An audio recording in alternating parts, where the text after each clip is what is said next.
आप देख रहे हैं के मास न्यूज, हर समय आपके साथ।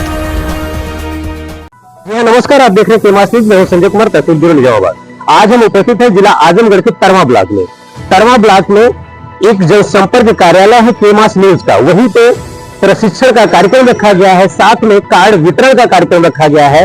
और आप यहाँ पे बोर्ड देख पा रहे होंगे, केंद्रीय मानवाधिकार सेवा संगठन नई दिल्ली के राष्ट्रीय अध्यक्ष संदीप गौतम जी हैं, जिनके द्वारा ये के मास न्यूज चलाया जा रहा है। और आप यहाँ पे पोस्टर में देख पा रहे हैं, ये लक्ष्मीकांत कौशल जी है जो स्टेट हेड है, और साथ में डॉक्टर रामसुंदर एंकर है के मास न्यूज के। आइए हम अंदर आपको लेकर चलते हैं। और के मास न्यूज के एंकर आप डॉक्टर रामसुंदर बैठे हुए हैं, और साथ में स्टेट हेड इंजीनियर लक्ष्मीकांत कौशल जी बैठे हुए हैं, और साथ में मंडल ब्यूरो देवेंद्र जी यहाँ पे बैठे हुए हैं। आइए हम सभी लोगों से बात करते हैं कि रामसुंदर एंकर के मास न्यूज, किस तरह का प्रशिक्षण आप दे रहे हैं, किस तरह का कार्ड वितरण कर रहे हैं। देखिए, प्रशिक्षण की जो बात है वो प्रशिक्षण हमारा ये चलता रहता है। के मास न्यूज का प्रशिक्षण कार्यक्रम लगभग 2 महीने के बाद तीसरे महीने में हमारा प्रशिक्षण होता रहता है।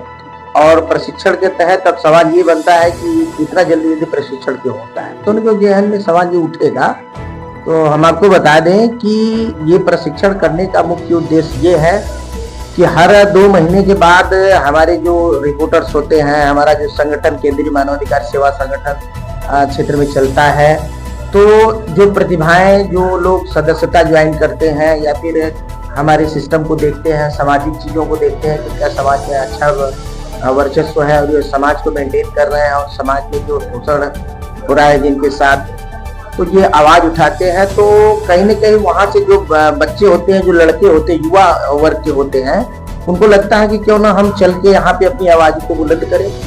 तो कहीं न कहीं हर 2 महीने में हमारे पास एक जिले में 10 रिपोर्टर, 5 रिपोर्टर, 8 रिपोर्टर ऐसे आते रहते हैं। और हर जिले का आप कंपेयर करें तो हर तीसरे महीने में 30 से 35 रिपोर्टर्स हमारे जो है हायर होते हैं पूरे पूर्वांचल में।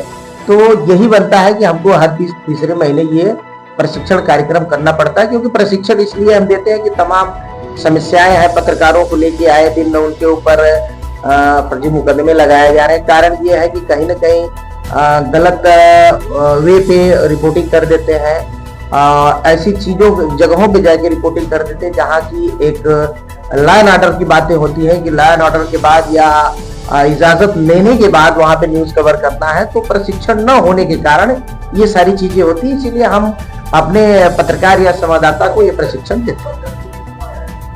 तो समाज में बहुत तरह के लोग होते हैं, क्यों आपकी तरफ ही लोग आए, इसका क्या उद्देश्य? इसका उद्देश्य ये है कि जैसे उनको आसानी से, युवाओं को आसानी से ये प्लेटफॉर्म मिल जाता है। कारण ये, जैसा कि मैंने आपको इसके पहले बताया कि जो हमारा केंद्रीय मानवाधिकार सेवा संगठन है, ये हमारा ऐसा प्लेटफॉर्म है कि यहाँ लोग जुड़ते हैं। और जब जुड़ने के बाद उनको लगता है यार केंद्रीय मानवाधिकार सेवा संगठन का सेकेंड पार्ट के मास न्यूज है, तो हम संगठन में ज्वाइंट है, तो हमारी प्रतिभा अच्छी है, क्यों ना हम के मास में काम करें और एक रिपोर्टर बन के अपने क्षेत्र की, अपने प्रदेश की या फिर अपने तहसील और ब्लॉक की खबरों को हम के मास के माध्यम से प्रकाशित करें। तो ऐसे ही लोग आते हैं और हम उनको बाकायदा ट्रेनिंग करा के प्रशिक्षण दे के फील्डिंग देते हैं। मीडिया प्रभारी के रूप में भी क्या नियुक्ति होती है? मीडिया प्रभारी की नियुक्ति केंद्रीय मानवाधिकार सेवा संगठन मीडिया प्रभारी की नियुक्ति करते हैं। जैसे खबरों के लिए, ऐसे मान लीजिए संगठन का अगर कोई हमारा पदाधिकारी है और किसी गांव में, क्योंकि हमारा संगठन ब्लॉक पे और तहसील पे और जिले में और प्रदेश पे इस तरह का मंडल से लेके यानी हर पैटर्न पे 11 पदाधिकारी नियुक्त होते हैं। जैसे एक ब्लॉक में 11 पदाधिकारी हमारे नियुक्त हो गए, तो 11 जगह तो ब्लॉक में हमारे पदाधिकारी रहेंगे नहीं। तो हमने कहा कि एक मीडिया प्रभारी की चीजें हमारे पास रहेंगे, तो वो हमारे संगठन तक उनकी बातों को पहुंचाएंगे। तो संगठन के पदाधिकारी उस चीज को जाएंगे, उस परिवार से मिलेंगे, क्या उनके साथ हुआ है, क्या नहीं हुआ है, उनकी बातों को पहुंचाएंगे। एज ए अपने के मास न्यूज के माध्यम से पहुंचाएंगे, अधिकारी से मिलकर उस पर बात करके के मास न्यूज के माध्यम से लोगों तक पहुंचाएंगे कि ये हो रहा है, और उनकी सहायता करके उनको न्याय दिलाते हैं। ये मीडिया प्रभारी। चलिए, साथ में आप बैठे हुए हैं डॉक्टर रामसुंदर के बाद इंजीनियर लक्ष्मीकांत कौशल जी, जो स्टेट हेड है। आइए उनसे हम बात करते हैं। सर आप मुझे बताएं इस प्रशिक्षण कार्यक्रम के बारे में। केमास न्यूज नेटवर्क एक ऐसा प्लेटफॉर्म है जो संवाददाता, जब कोई भी पत्रकार यहाँ पे पत्रकारिता करने के लिए जब जुड़ता है तो उनको पूर्णतः प्रशिक्षित करके ही फील्ड में उतारा जाता है। उसका मुख्य कारण यह है कि जब विदाउट जानकारी कोई फील्ड में जाता है तो वो कहीं ना कहीं चीज़ों को अच्छे तरीके से कर नहीं पाता है, तो कहीं ना कहीं समस्याओं का सामना करता है। इसी को लेकर केमास न्यूज नेटवर्क ने अपने जितने भी रिपोर्टर हैं उनको कंटिन्यू अंतराल के 2-1 महीने के अंतराल में प्रशिक्षण देता रहता है कि भाई इस प्रकार से आपको फील्ड में चलना है, ये चीज़ें संशोधन हो रही हैं, सारी चीज़ें में इस तरीके से व्यवस्थाएं करी, ये सारी प्रशिक्षण दिया जाता है। जैसे संदीप गौतम जी इसके राष्ट्रीय अध्यक्ष हैं केंद्रीय मानव अधिकार सेवा संगठन, तो उनके द्वारा किस तरह का सहयोग मिल पाएगा आम जनमानस को? देखिएगा, केंद्रीय मानवाधिकार सेवा संगठन की बात करूं तो अब जिस प्लेटफॉर्म को दिखा रहे हैं, केमास न्यूज को दिखा रहे हैं, इसका मुख्य पार्ट ही केंद्रीय मानवाधिकार सेवा संगठन, और केमास न्यूज का जनक भी केंद्रीय मानवाधिकार सेवा संगठन है, संपादक हैं, और केंद्रीय मानवाधिकार सेवा संगठन के राष्ट्रीय अध्यक्ष हैं माननीय संदीप गौतम जी। वो बहुत सारे ऐसे सिचुएशन को मेंटेन करते हैं कि जिससे आम जनमानस के हमारे जो पदाधिकारी होते हैं, हमारे अलग से टीम होती है, ब्लॉक पे टीम होती है, तहसील पे टीम होती है, जिले पे टीम होती है, मंडल पे टीम होती है, वो टीम के माध्यम से उनको जो भी पीड़ित होता है, जो भी शोषित होता है, उनको उनकी समस्याओं का निदान करवाते हैं। साथ साथ में जो बड़ी समस्याएं होती हैं, जैसे कहीं पे कोई ऐसी समस्याएं आ पाए जिनमें धरना प्रदर्शन, प्रोटेक्शन, ये सारी चीजें करना पड़ता है, उसमें हमारे राष्ट्रीय अध्यक्ष का बहुत बड़ा सहयोग होता है। जो अभी इस वीडियो को युवा देख रहे हैं और जो चाहते हैं कि हम न्यूज फील्ड में आना चाहें, तो उनके लिए आपको क्या कहते हैं? बहुत अच्छी बात आपने कही कि युवा देख रहे हैं, क्योंकि आज अगर युवा जिस क्षेत्र में जाना चाहते हैं उनको मिसगाइड हो जाते हैं, कहीं ना कहीं उनको अच्छा प्लेटफॉर्म नहीं मिल पाता है, और अच्छा प्लेटफॉर्म न मिलने के कारण युवा क्या होते हैं कि बहुत सारी चीज़ों पे जुड़ जाते हैं और कहीं ना कहीं उनको समस्याओं का सामना करना पड़ जाता है। जैसे आजकल का ट्रेंड बन गया है सोशल मीडिया, तो सोशल मीडिया का कोई भी पुख्ता सबूत नहीं होता है कि क्या हो रहा है, कि AI का जमाना चल रहा है, बहुत सारी चीजें ऐसी होती हैं कि जो एडिट करके लोग डाल दे रहे हैं, क्या हो रहा है क्या नहीं हो रहा है। तो हमारे जो युवा हैं, गलत प्लेटफॉर्म जब मिल जाता है उनको, तो चीजें सही तरीके से नहीं करने की वजह से कहीं कहीं हमारे युवा में परेशान भी हो जाते हैं, कहीं कहीं समस्याओं का सामना करना पड़ता है, कभी कभी क्या होता है कि उनके ऊपर केस भी हो जाते हैं। तो इन सारी स्थितियों में अगर वो सही प्लेटफॉर्म को चुनेंगे, और मुझे लगता है कि युवा अगर हैं, अगर उनको अच्छी पत्रकारिता क्षेत्र में अच्छा काम करना है, तो केमास न्यूज से बेटर कोई प्लेटफॉर्म है ही नहीं पूर्वांचल।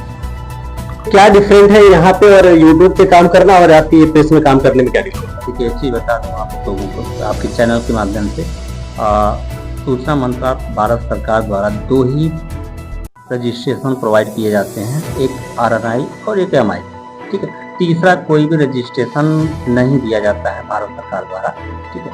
तो आप YouTube as a social media पे कोई भी जानकारी, कोई भी सूचना अगर डालते हैं, अगर वो तथ्य सही नहीं पाया जाता तो आपके ऊपर केस हो जाती है, आपको उसका सामना करना पड़ जाता है, और जो आपका कोई भी उस पर कोई जिम्मेदार व्यक्ति नहीं होता है, कम जिम्मेदारी ले रहे हैं। लेकिन क्या होता है, जब कोई रजिस्टर्ड संस्थाएं होती हैं, चाहे वो RNI हो चाहे MIB हो, अगर रजिस्टर्ड संस्थाएं होती हैं, आपको बाकायदे ट्रेनिंग के माध्यम से सारी जानकारियां देके आपको फील्ड में उतारा जाता है। तो आप जानकार हैं तो पहले गलती नहीं करेंगे। दूसरी बात है कि आपके प्लस एक बैकअप टीम लगी होती है, एक बैकअप प्लेटफॉर्म लगा होता है कि आप एक रजिस्टर्ड संस्था से जुड़े हुए हैं, तो जो भी चीजें होती है उसको संस्था देखती है कि अपने पत्रकार को कहाँ पे किस प्रकार से काम करना है। जैसा कि सर वीडियो लोग देख रहे हैं और उन लोगों के मन में एक चीज होता है कि क्या केमास RNI में रजिस्टर्ड है या नहीं, इसका जवाब दें। जी, बहुत बढ़िया है आपका क्वेश्चन। आप हमारे साइट पे विजिट कर सकते हैं, ठीक है। हमारी साइट है www.kemasnews.com, ठीक है।